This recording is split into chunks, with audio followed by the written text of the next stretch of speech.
हमारे मथुरा के दादर रहमान ने की। हमारे मथुरा में एक मुस्लिम परिवार रहता था, आज भी बहुत मुस्लिम परिवार रहते हैं। उन्हीं में एक परिवार में रहता था, उसका नाम था दादर रहमान। क्या नाम था?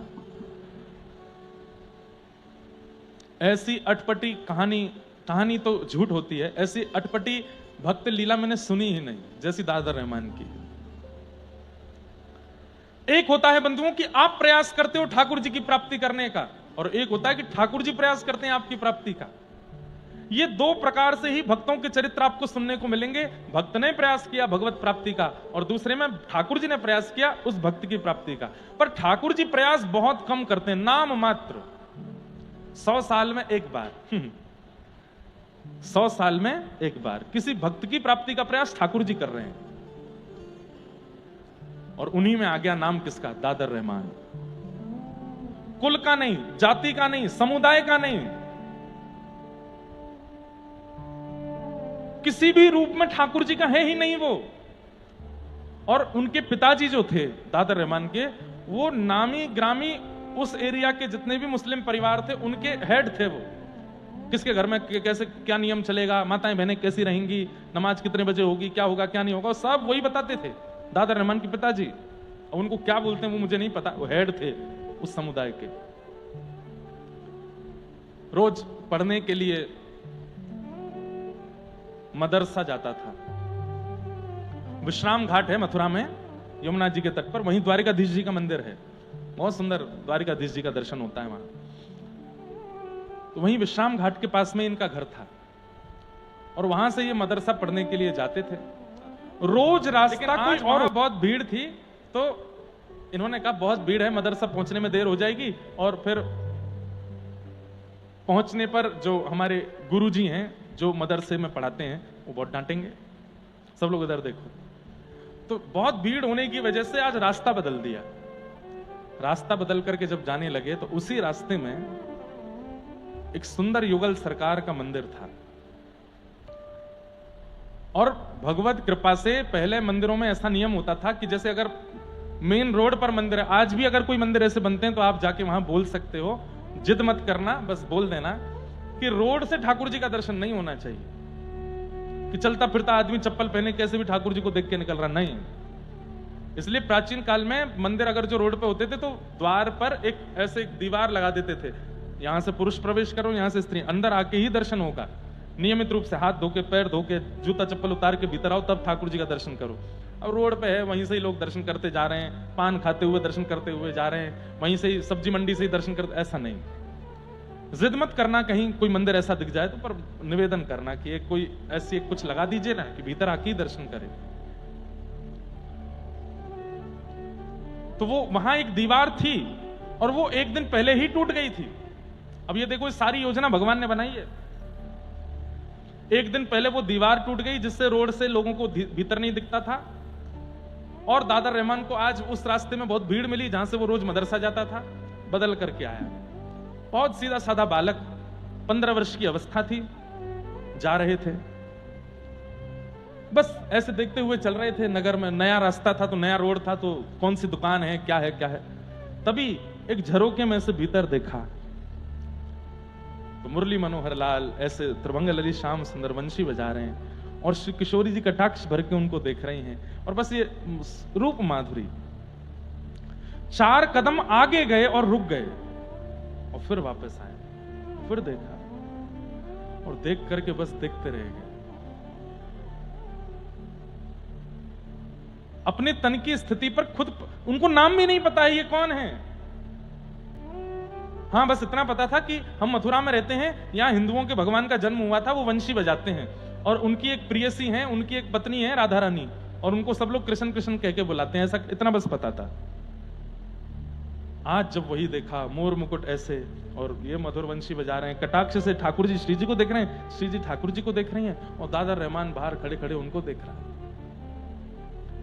कुछ नहीं पता है, इसके आगे कुछ जानते ही नहीं है, करना क्या है, बोलना क्या है, अब कहना क्या है, कुछ नहीं पता, बस खड़े खड़े खड़े खड़े खड़े 4 घंटे व्यतीत हो गए। 4 घंटे बाद जैसे ही भोग आया ठाकुर जी का, तो पर्दा लगा। पर्दा लगने पर तब उनकी आंखें ऐसे हुई और अपनी आंखें मीड़ने लगे, आंसू आ गए थे, पूरा यहाँ कुर्ता नीचे गीला हो गया था। बोले ये हुआ क्या मुझे? किसी से पूछा भैया समय क्या हुआ? बोले दोपहर के 12 बजे हैं। अरे इतनी देर हो गई, मैं तो सुबह 7 बजे निकला था घर से, ये क्या हुआ मेरे साथ? अब मदरसा कैसे जाऊं? मौलवी तो बहुत मारेंगे मुझे, तो इधर जाऊं उधर जाऊं, सोचने लगे क्या करूं क्या करूं। घर ही चले गए और घर जाकर के ना कुछ खाया ना पिया, अपने कक्ष में जाकर के चुपचाप बस बैठे हैं और बोले ये क्या हो रहा है मेरे साथ? ये क्या दिखा था मुझे? इतना अच्छा क्यों लग रहा था? और मुझे इच्छा क्यों हो रही है दोबारा उनको देखने की? मेरा मन क्यों हो रहा है कि मैं दोबारा जाऊं, फिर से देखूं उनको? घबराहट होने लगी, कहीं ये पाप तो नहीं है?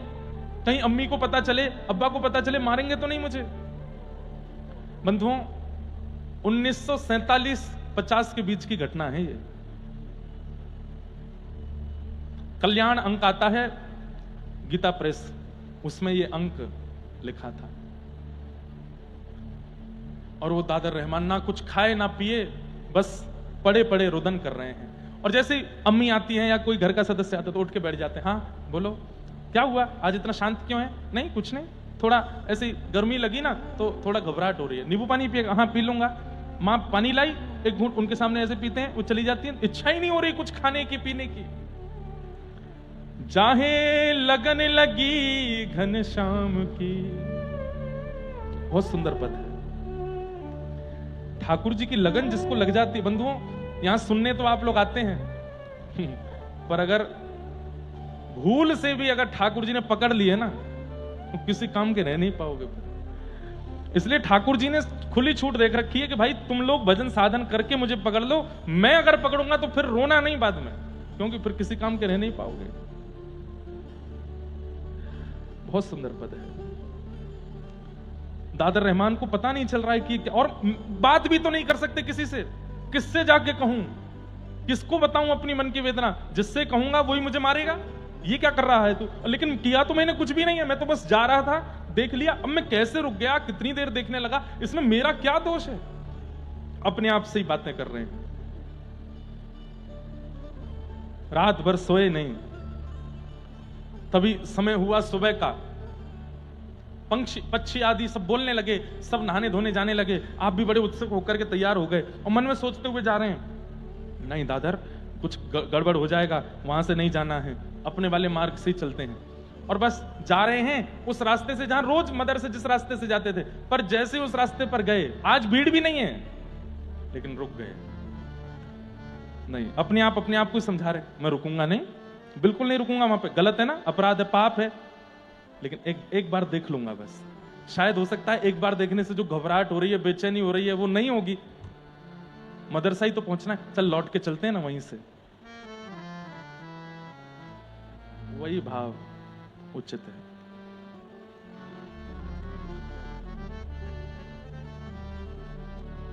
उस भाव ने ही ये कथा प्रकट की।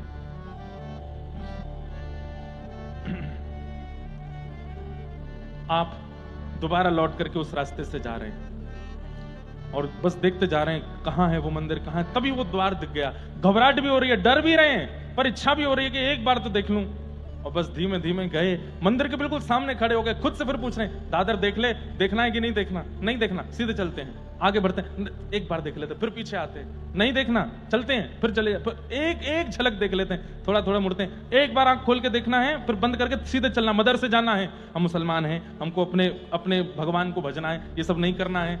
एक बार देख लेते हैं। और जैसी नजर करके देखा, आंख खोली, फिर से देखते रह गए, वहीं स्थिर रह गए और सामने खड़े खड़े रोने लगे। और रोते रोते रोते रोते स्थिति हो गई कि अब बोलने लगे, मुझे मत पकड़िए आप, ये क्या कर रहे हैं मेरे साथ? मैं आप वाला नहीं हूं, मैं आपका नहीं हूं, मेरे दूसरे हैं, आप क्यों मुझे रोक लेते हैं यहां पर? तो मानो भीतर से ठाकुर जी कह रहे हैं, अच्छा ठीक है तो चला जा, मन नहीं हो रहा जाने का, क्या करूं? मैं तो जानता ही नहीं आपको, आपके यहां क्या परंपरा, क्या विधि विधान, मुझे कुछ नहीं पता, मुझे क्यों पकड़ रहे हो, क्यों रोक रहे हो? ठाकुर जी बोले, तुमको अच्छा लगे, तुमको भागे हो है। अब यहां प्रश्न आता है, दादर के जीवन में ना तो नाम है, ना संकीर्तन है, ना कथा है, ना यज्ञ है, ना तप है, ना अनुष्ठान है, ना ही वो हिंदू कुल में जन्मा है, फिर क्यों उस पर कृपा हो रही है?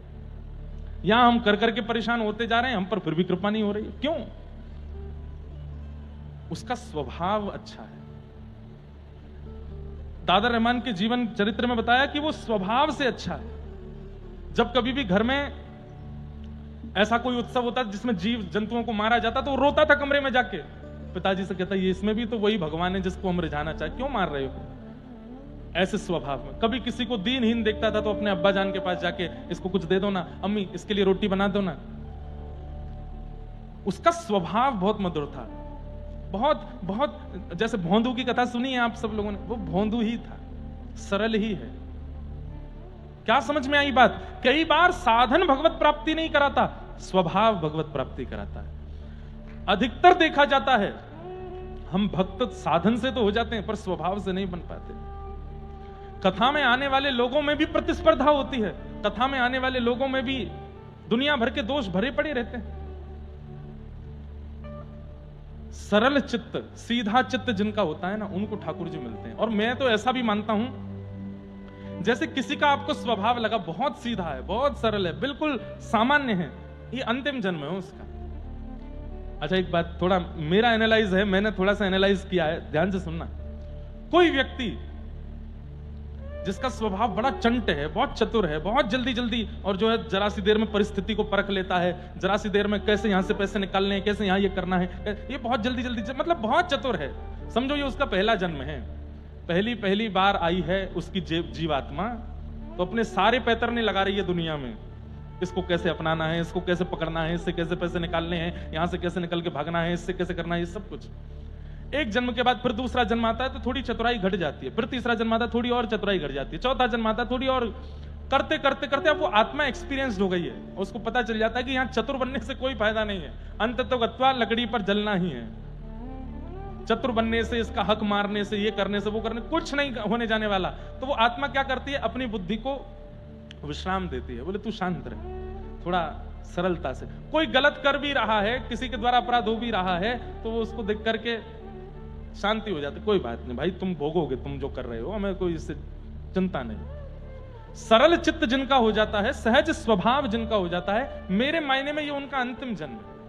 बस वो साधन और ले आए, भजन और ले आए, बस निकल जाएंगे, अब फिर नहीं आएंगे दुनिया में। रहमान, दादर रहमान का स्वभाव बहुत अच्छा था, इसलिए ठाकुर जी को भा गया। ठाकुर जी के आगे रो रहा है, मैं आपके वाला नहीं हूं, आपको जो लोग भजते हैं वो मैं नहीं हूं, आप गलत आदमी को पकड़ रहे हो। ठाकुर जी बोले पूरा विश्व मेरा है, मैं जगन्नाथ हूं, ये जग का स्वामी हूं मैं। दूसरे दिन भी यही हुआ, लौट के घर आ गया, फिर कुछ खावे नहीं पीवे नहीं, कभी हाथ कांपे, कभी पैर कांपे, और कभी आकाश की ओर देखे, मां आ जाए तो अपने आप को संभालने का प्रयास करे, आंखों के आंसू पहुंचे, पर मां समझ जाती है, क्या बात है, कोई बात है? नहीं मां, कोई बात नहीं। लगन लगी घनश्याम की जाहे, लगन लगी घनश्याम की, भरत कहूं पग परत है कितहूं, धरत कहूं पग परत है कितहूं, भूल जाए सुध धाम की। चलोगे यहां पर जाओगे वहां, अगर ठाकुर जी जीवन में आ गए तो ऐसा हो जाएगा। चलना चाहोगे यहां लेकिन पहुंचोगे वहां, धरत है पग परत है कितहूं, कहीं और चले जाते हैं। छवि निहार नहीं सार कछु, छवि निहार नहीं सार, धरि पलन दिन जाम की, धरि पलन अभी आप दर्शन करते हैं तो कहीं ना कहीं ये बात सब लोग अनुभव करते हैं। अभी आप ठाकुर जी का दर्शन करते हैं तो आपको ऐसा लगता है आपके पाप घट रहे हैं, आपके पुण्य बढ़ रहे हैं, और देख लूं और देख लूं और देख लूं, थोड़ा और देख लूं, इनको मेरे दुख दर्द समझ में आ जाएंगे। लेकिन जब ठाकुर जी से प्रीति हो जाएगी तो आप केवल देखोगे, कुछ होगा नहीं। मेरे पुण्य बढ़ रहे हैं, पाप घट रहे हैं, ये सारी भावना कुछ नहीं, बस देखने का मन होगा, पलक झपकना भूल जाओगे। जित मुँह तित ही धावे, जित मुँह तित ही धावे, सूरत न छाया धाम की, सूरत न छाया धाम की। स्तुति निंदा करो भले ही, स्तुति निंदा करो भले ही, मेण तजी कुल ग्राम की, फिर तुम्हारी कोई स्तुति करे, कोई निंदा करे, कोई अपवाद करे, कोई भलाई करे, कोई बुराई करे, अरे करते रहो, मुझे इससे मतलब ही नहीं है। नारायण बौरी भई डोले, नारायण बौरी भई डोले, नारायण बौरी भई डोले, नारायण बौरी भई डोले। बौरी मतलब बावड़ी, रही न काहू काम की,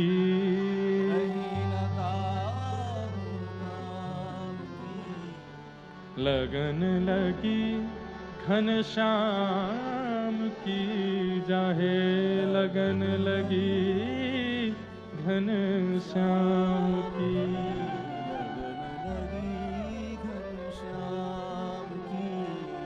लौट के आ गए वापस। अगले दिन जैसे तैसे अपने आप को संभाल करके और उस मंदिर के रास्ते पर ना जाकर के पहुंच गए, कहां? मदरसा। तो इनके गुरुजी उन्होंने कहा, ये रहमान 2 दिन से क्यों नहीं आया था तू, क्या बात है? वो गुरुजी बुखार आ गया था मुझको इसलिए नहीं आया। अच्छा, मैं तो आज तेरे घर आने वाला था पूछने के लिए, सब ठीक है ना, और तो कोई बात नहीं है? तो मन में जब व्यक्ति को उत्तर नहीं मिलते ना किसी से भी, उसको लगता है सबको मेरे प्रश्न का उत्तर पता, वो सबसे पूछता है। फिर जब व्यक्ति को अपने प्रश्न का उत्तर समझ नहीं आता, उसको लगता है सबको मेरे प्रश्न का उत्तर पता होगा। धीमे से जाके कहा, गुरुजी एक बात पूछूं? हाँ। आप नाराज तो नहीं होंगे? बोले नहीं। हम लोग मथुरा में रहते हैं, यहां जो मस्जिद है वो तो हम लोग जाते हैं, पर ये मंदिर कौन जाता है? ये मंदिर जो है ये कौन जाता है, और इनके अंदर जो है वो कौन है? इतने में तो मौलवी जी खड़े हो गए, डांटने लगे, तेरी हिम्मत, तू कहीं देख के आया क्या? किसी मंदिर में होके आया क्या? नहीं नहीं, मैं तो बस पूछ रहा था, बस ऐसी कोई वो, मैं तो बस पूछ रहा था वहां कौन जाता है, और वहां जाने से अगर हम चले जाएं तो क्या होता है? अब तो मौलवी जी ने उसका हाथ पकड़ करके मोड़ दिया, पूरा छोटा सा बालक। बोले सच बता, तू गया था क्या? नहीं नहीं नहीं, मैं नहीं गया था, मैं अंदर नहीं गया था। बोले बाहर से देख रहा था? नहीं नहीं नहीं, मैंने बाहर से भी नहीं देखा। बताया, बोले कि वो ऐसा होता है, वहां जाने से जहन्नुम में जाना पड़ता है, ये होता है वो होता है, और दोबारा वो पढ़ना पड़ता है, और फिर जाके मंदिर में ये, अपने मस्जिद में ये करना पड़ता है, तब दोबारा तुम मुसलमान बनोगे, नहीं तो तुम मुसलमान नहीं होगे। बहुत कुछ समझाया। अब नहीं जाना कभी? नहीं जाऊंगा। उत्तर नहीं मिला। प्रेम ऐसा ही है बंधुओं, दुनिया समझा दे, मारे पीटे फटकारे, फिर भी समझ नहीं आता, और वो भी ठाकुर जी से हो जाए। और इसको तो हुआ ही नहीं था, ठाकुर जी को हो गया है रहमान से। घर गया, घर में जाके बैठा बैठा रो रहा था एकांत में। इतने में ही माँ आ गई, और माँ ने आकर के बोला, रहमान क्या बात है, 2 दिन से तू मुझे ठीक नहीं लग रहा है, कोई और तू रो क्यों रहा है? तेरी आंखें इतनी, किसी ने कहा कुछ? मौलवी साहब ने मारा? वहां कुछ हुआ था क्या? नहीं नहीं माँ, कुछ नहीं। हृदय से लगा लिया। और प्रेमी को बस हृदय से लगा ले, कोई थोड़ा पुचकार दे तो वो उसके सारे भेद खोल लो उसके। रोने लगा, हिचकियां ले ले करके बोला, माँ, अम्मी। बोला हाँ। हिंदुओं के भगवान का नाम क्या है? उसको बोलते क्या? इतने में तो माँ ने भी देखा, ये तू क्यों पूछ रहा है? क्यों पूछ रहा है? क्या बात है? नहीं माँ, कोई बात नहीं, बस ऐसे पूछ रहा था। क्या बात है, सही बता। वहां तो मां भी नाराज हो गया। मतलब वो ये प्रश्न ऐसा था कि वो जिससे पूछता है वही नाराज हो जाता है। रुक जा, तेरे पिताजी आने दे, उनको बताऊंगी, उनसे पूछना। रो रहा था कोने में, नहीं उनसे मत कहिएगा कुछ भी। बोले नहीं, आने दे। शाम को जब पिता आए, उन्हें बताया, लाला बैठ जाओ, जहां जगह मिले वहीं बैठ जाओ, बैठ जाओ। शाम को, अब वो तो दादा रहमान के पिताजी तो पूरे मुखिया थे, तो कट्टर अपने समुदाय के हेड थे। उनको जब माँ ने बताया, बोले कि रहमान आज ऐसा ऐसा पूछ रहा था, उन्होंने तो कुछ पूछा ना, बस सीधे गए और सीधे जाके बोले तूने ऐसा प्रश्न क्यों किया? बोले पिताजी बस ऐसी जानकारी के लिए। बोले जानकारी? उन्होंने 5 प्रश्न अपने समुदाय के पूछे, इसके बारे में बता, इसके बारे में बता, ये बता दे मुझे, वहां क्या लिखा है वो बता दे। वो नहीं बता। बोले अपने समुदाय का कुछ नहीं पता है तुझे और उनके यहां का ये पूछ रहा है तू? हाथ बांधे, पैर बांधे और लोहे की रोड से इतना मारा, इतना मारा, इतना मारा कि जीवन में कभी नाम भी मत लेना वहां का।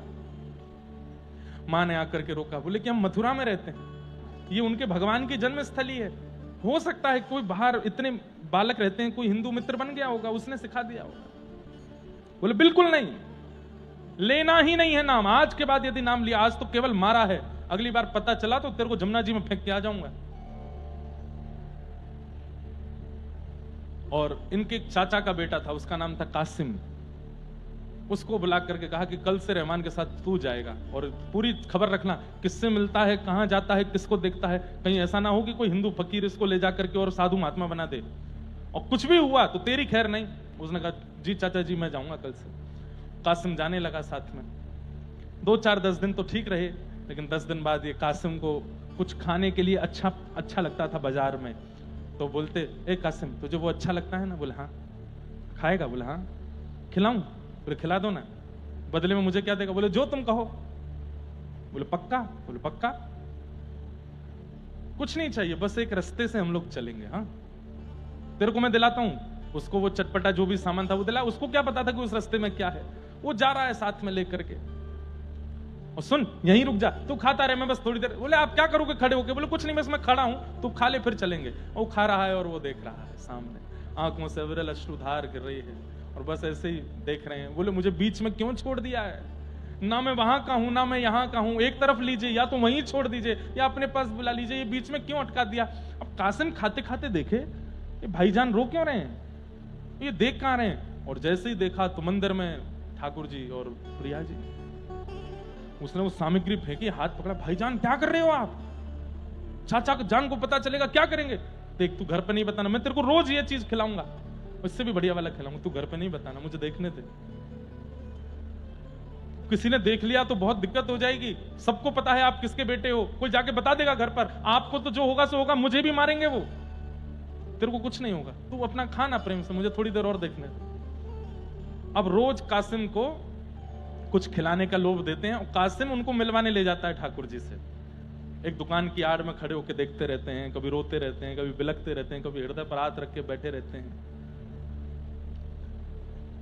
एक दिन उनके पिता दादर रहमान के वो उसी रास्ते से निकल रहे थे और तभी क्या देखते हैं कि कासिम तो कुछ खा रहा है और दादर भयंकर भावावेश में नेत्रों से अविरल अश्रुधार गिर रही है और नेत्र लाल पड़े और प्रिया प्रियतम का मधुर दर्शन करते हुए बिलक बिलक के रो रहा है। और इन्होंने जैसे ही ये दृश्य देखा, दादर को नहीं बोला कासिम, उसने जैसे देखा तुरंत अपनी सामग्री फेंकी, दादर का हाथ, चलो मेरे साथ, चाचा जान ने देख लिया। दोनों घर पहुंचे।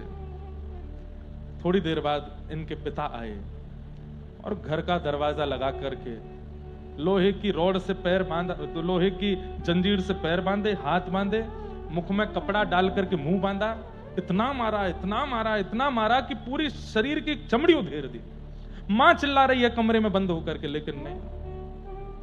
और कासिम बस रो रहे हैं। पूछते हैं क्यों जाता है? बोले मुझे नहीं पता पिताजी, मेरा कोई दोष नहीं है, मैं कैसे वहां जा रहा हूं, मैं बहुत रोकता हूं अपने आप को, मैं बार बार मना करता हूं अपने आप से, नहीं जाना वहां पर, नहीं जाना, पर पता नहीं क्यों मुझे ऐसा लगता है कि मैं आपका पुत्र नहीं हूं। आप लोग सत्य बताइए, मैं आपके घर में ही जन्मा था क्या? आप मुझे कहीं किसी हिंदू के घर से तो नहीं ले आए थे? मेरे मन बुद्धि में क्यों बार बार वहीं जाने की इच्छा होती है? अरे अब तू हम पर प्रश्न उठा रहा है कि तू हमारा बेटा है कि नहीं, और मारा। और पत्नी को बोल दिया अब ये इसी कोठरी में रहेगा, पैर जंजीरों से बांध दिए, हाथ बांध दिए, मुख बांध दिया, ना इसको रोटी मिलेगा ना इसको जल मिलेगा, कोई इससे बात नहीं करेगा जब तक ये अपने कान ना पकड़े और घुटने टेक करके मेरे साथ नमाज पढ़ने वहां जावे, फिर कुछ प्रक्रिया है उनको नहीं करेगा, तब तक इससे कोई बात नहीं करेगा, जब तक ये राजी नहीं होगा ये बैठा रहेगा यहीं पर। 10 दिन बिना कुछ खाए पिए बस बैठे एकांत में। और बस उसी छवि का चिंतन कर रहे हैं।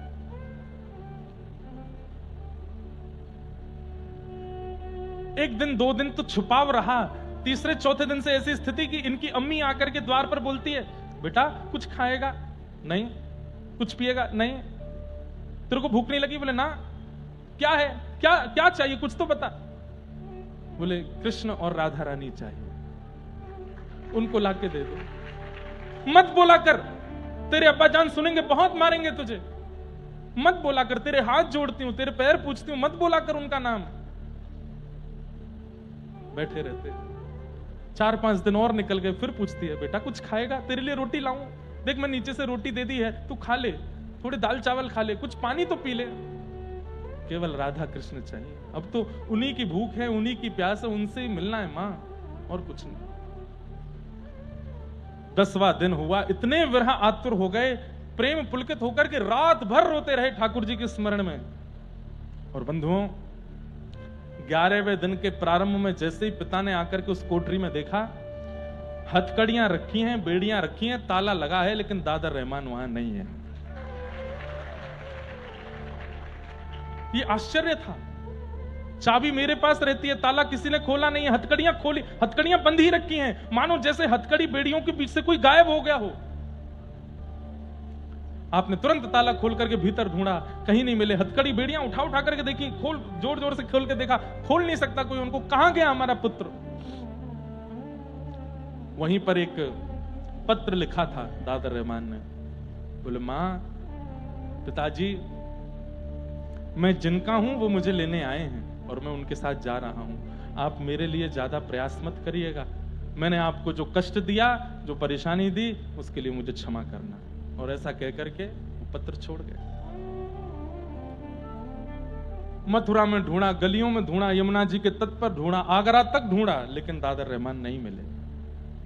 केवल 11 दिन में भगवत प्राप्ति हो गई।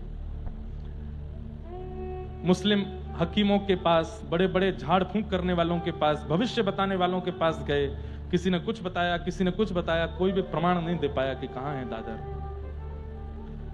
8-9 महीने निकल गए, नहीं मिले। तब एक बंगाल के एक यात्री मथुरा आए थे। उन यात्रियों में एक बहुत बड़े ज्योतिषाचार्य थे, बंगाली थे। उनके पास आप गए और जाकर के रोते हुए बोले कि देखिए, मैं दूसरे समुदाय का हूं, लेकिन मेरी बहुत बड़ी दिक्कत है, आप समाधान करो। मैंने नाम सुना मथुरा में कि आप भविष्य बताते हैं। बोले हाँ, मेरे बेटे के साथ ऐसा ऐसा हो गया। 1 महीने के अंदर, और वो गायब हो गया कमरे से, पत्र लिख करके गया है। आपने जब स्थिति सुनी, वो क्या बोलता था, क्या कहता था, कैसे रोता था। बोले मैंने देखा था मंदिर के बाहर खड़े होते रोते हुए उसको। कैसे हो सकता है? हम तो मुसलमान हैं, हम तो इतने समय की नमाज करते हैं, ऐसा करते, कैसे मेरे बेटे पर उसका प्रभाव हो ही नहीं सकता, किसी ने जादू किया है। वो जो बंगाल के ज्योतिषी आए थे, संभवतः उनका नाम प्रमोद चट्टोपाध्याय। उन्होंने कहा आप जाइए, मैं कुछ संकेत होगा तो आपके घर भिजवा दूंगा। और सुनते ही, वो तो गए, आप सुनते ही प्रमोद जी तुरंत मथुरा से वृंदावन की ओर गए, क्योंकि समझ गए थे जो जो लक्षण बताए हैं ये कृष्ण विहरणी गोपियों के, ये किसी सामान्य के नहीं हो सकते। और आपने वृंदावन में भ्रमण करते करते जब केसी घाट के पास जाकर के दूर देखा तो यमुना के पल्ली पार कुछ वृक्ष हैं और उन वृक्षों के बीच में कुछ चमक रहा है। यमुना जी पार करके जब आप वहां गए तो 2 वृक्षों के बीच में एक अनंत समाधि लगाए, व्रजरज तन पर लपेटे हुए दादर रहमान बैठे थे। एक कॉपीन पहन रखी है बस, और युगल नाम महामंत्र जप रहे हैं। आपने उनका जब दर्शन किया, कुछ कहना चाहा, लेकिन उन्होंने कोई प्रत्युत्तर नहीं दिया। जैसे ही आपने थोड़ी और वार्तालाप करनी चाहिए, आपने उनकी ओर एक बार देखा और देख करके कहा मेरे प्रिया प्रियतम आए हैं, मैं जा रहा हूं। और ऐसा कहकर के आपने तुरंत यमुना जी में छलांग लगा दी और वहीं अंतर ध्यान हो गए। फिर उसके बाद दादर रहमान कभी नहीं मिले। ये है।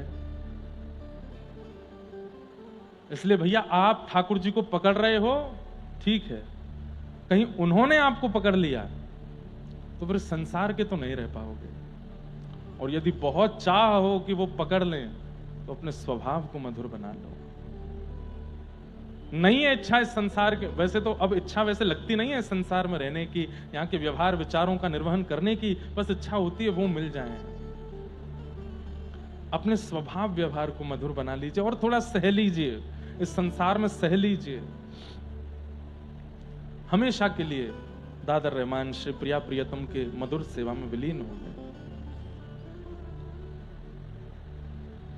लगन लगी घन श्याम की जाहे, लगन लगी घन श्याम की, लगन लगी घन श्याम की जाहे, लगन लगी घन श्याम।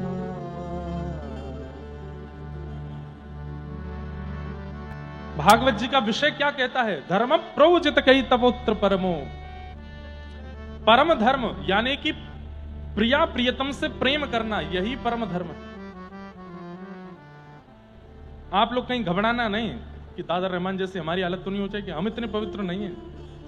और मुझे पूर्ण विश्वास है हम आप सबके साथ ये हो ही नहीं सकता, क्योंकि हम अपनी स्थिति जानते हैं। इतनी पवित्रता हमारे स्वभाव व्यवहार में नहीं है कि ठाकुर जी ऐसे स्वीकार कर ले। हमें ही लगना पड़ेगा पीछे, हमें ही लगना पड़ेगा, और वो लगना ही परम धर्म कहलाता है। उनसे प्रीति, उनसे प्रेम।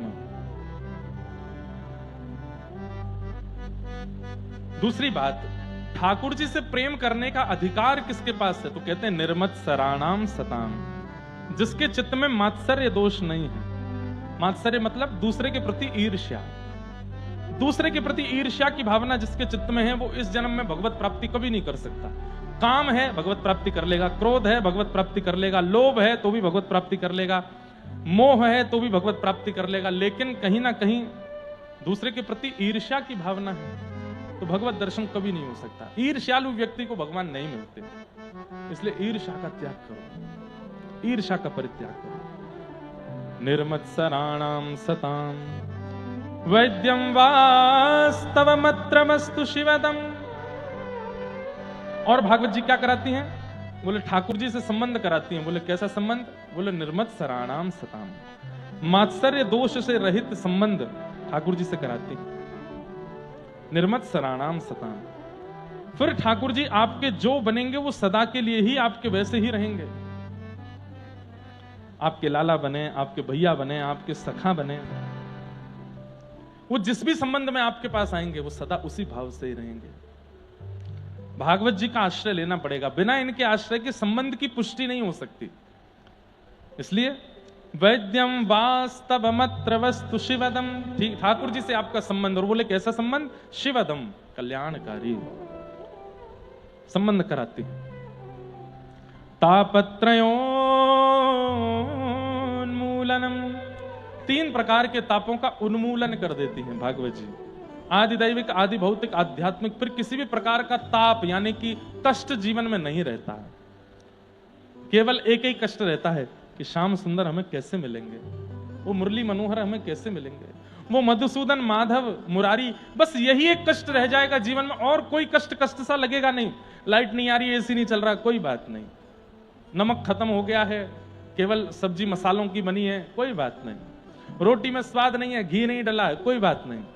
कपड़े अनुकूल नहीं बचे पहनने को, कोई बात नहीं। गाड़ी का डीजल खत्म हो गया, पंचर हो गई, रिक्शा से जाना पड़ेगा, कोई बात नहीं। सब चीज में फिर एग्रीमेंट आ जाएगा, सब चीज में एग्री हो जाओगे, बस एक ही चीज में डिसएग्री रहोगे। ये कब मिलेंगे, इनकी प्राप्ति कब होगी, ये हमें कब मिलेंगे, इनकी प्राप्ति हमें कैसे होगी, हम ऐसा क्या करें कि बस ये हमें मिल जाए। बाकी जितनी भी अव्यवस्थाएं सब सहने को हम तैयार हैं, बस ये नहीं मिल रहे हैं, ये हमसे नहीं सहा जा रहा है।